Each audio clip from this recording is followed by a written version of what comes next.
In this video we'll go from this to this using this. So hopefully the gold paint will turn out to be amazing, but of course the actually important thing is changing out the valve cover gasket. Though the outside edge looks fairly good, I think the gasket around the spark plug well started leaking, judging by the oil on the plugs I discovered in the previous video. To do so, I'll need to remove some connectors, disconnect the breather hose and PCV hose, remove the spark plug wiring and spark plugs, and I need to take off the ignition coil pack mounted to the backside of the valve cover. And when that's all done and all bolts are removed, the valve cover should pop right off.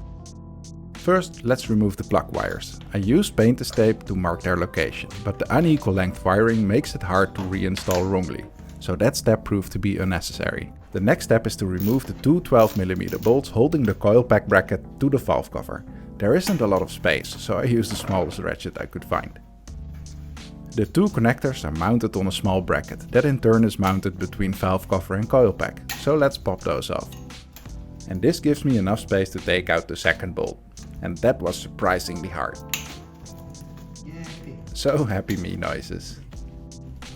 And as always, I use a piece of cardboard to store bolts and remember their original locations.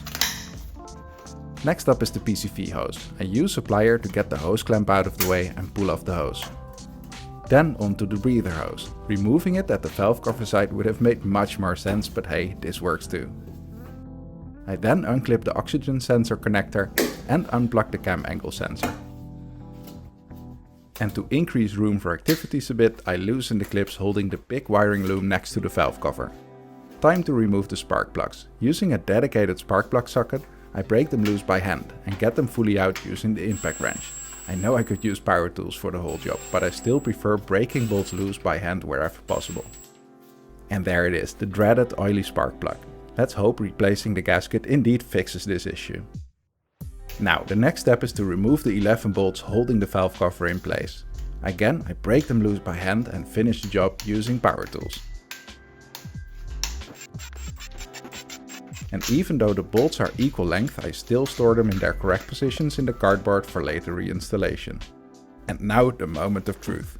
Luckily the valve cover comes right off, and after removing one last clip holding the breather hose to the oxygen sensor wiring, I can look directly in the engine. And this is the first time I've ever seen an engine with the cover off.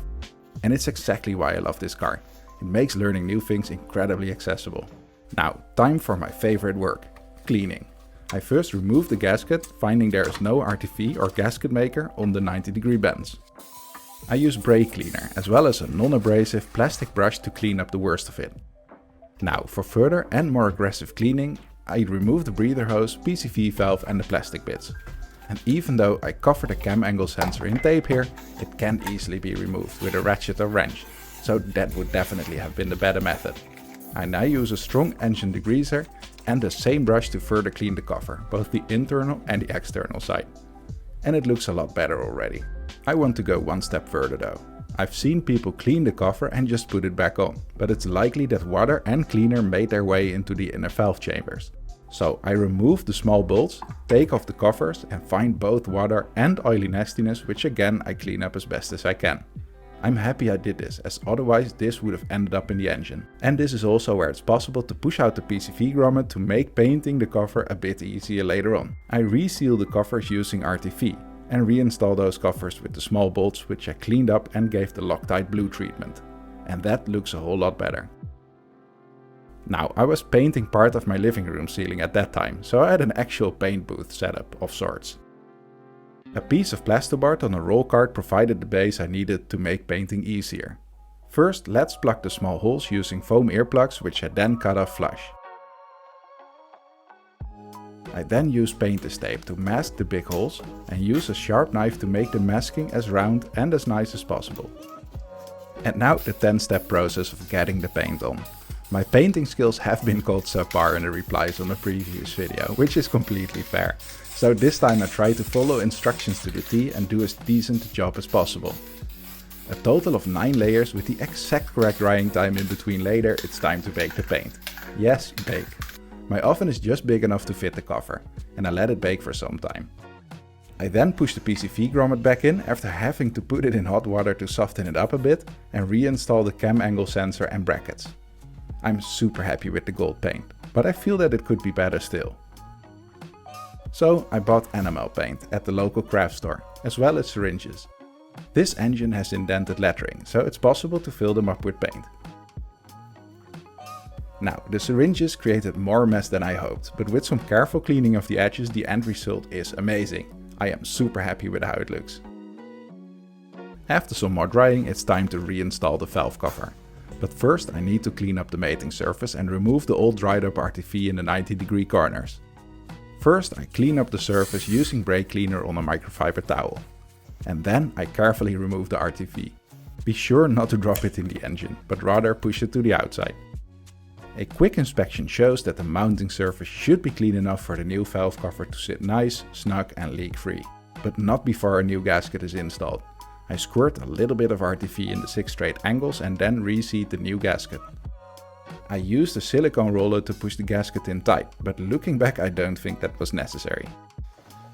Back to the engine, where I apply some RTV in the corners. And then the valve cover is finally reinstalled in its correct place. I then hand tighten all 11 bolts, after which I torque them down to specification.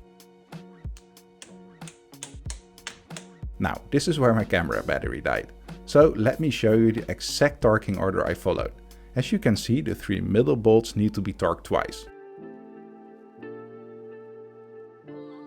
And now the spark plugs can be reinstalled. I always do the first part by hand to make sure I don't accidentally cross-thread them.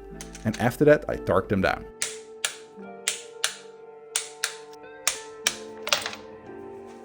Next up is the wiring. I plug in the first one and then realize that I first need to reinstall the bracket holding the coil pack. Again, space is at a premium here, so a small ratchet with a 12mm socket and some patience are needed. The 2 connectors can then be reseated on the bracket and the wiring loom can be put back, held in place by the clips. Now let's tighten the other bolt and finish the reinstallation of the coil pack. When reinstalling the wiring, I realized I forgot the wire routing plastic thingy, so I first install those. After which I can properly reinstall the remaining coil wires.